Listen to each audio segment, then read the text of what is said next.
These three incredibly brave people, and everyone organizing the students have been brave enough to come here and bring the fight to you all. And admittedly, I'm not as optimistic about your intentions or capacities because I've been here for so long. I've seen a number of students die, and I've continued to watch governing council fail to act over and over and over again. When I came to the University of Toronto in 2015 and started working as a teaching assistant in 2015, undergraduate to master's, we went on strike here. We went on strike when Angela Hilliard right here was the VP HR and Equity, and me and my colleagues in the Department of Sociology were paid so little that we slept on the floor of our department because we could not afford to pay rent. Shame! Shame! You were here for that. You sat across from us at the bargaining table and sent the message to us that the people that do the bulk of the education work here at the best university of the country deserve to sleep on the floors of their department and live in poverty. Shame on you. Shame! And shame on you.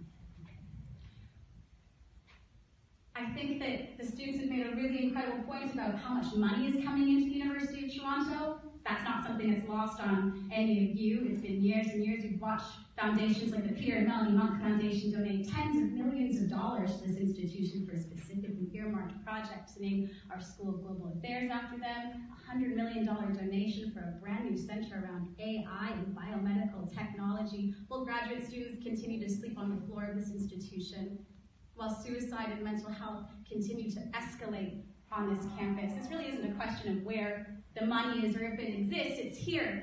You are just actively choosing to not invest it in the people that need you, and my students are dying. I'm watching my students die. I don't think that I should need to stand here and talk to you about the hardships in my life or pull my pain apart in front of you for you to care. You should care because your students are dying. Hear, hear. You are not here every week at the front of classrooms teaching hundreds of students. You don't have to feel the feeling of what it's like for students to come into trails every single week and then vanish. You don't have to feel that, but we do. And as members of one of the highest decision-making bodies at the University of Toronto, you are responsible, and these are your students too, and they are dying.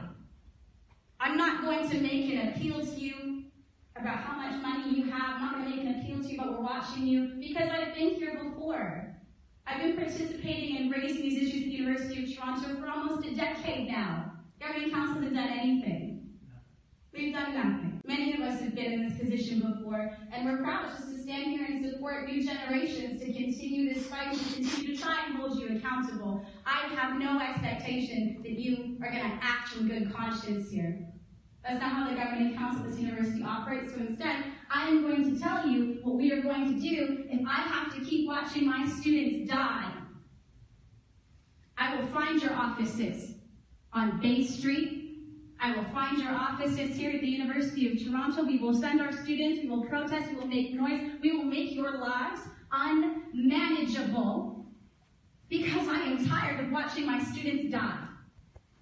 I'm tired of sitting across from senior decision makers at the University of Toronto that tell us that graduate students here deserve to live in poverty for doing the bulk of the education work.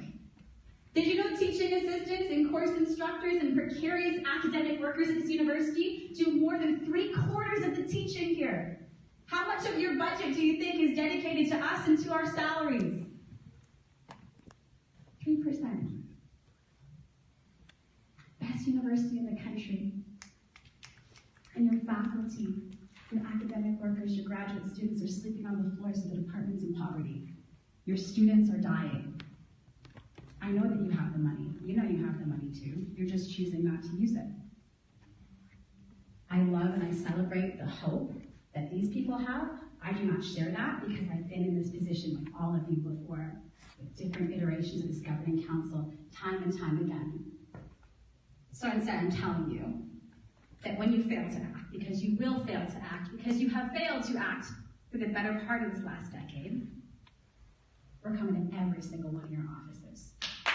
We're coming to every single one of your homes, and we're going to make life unmanageable for you, because as an educator here, at the best university in the country.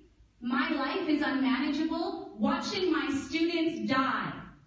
My life is unmanageable watching my colleagues sleep on the floor of their department because our VP of HR and Equity says that we deserve to live in poverty. Shame! You have made our lives unmanageable here. We will make your lives unmanageable too. Woo! Have a good day.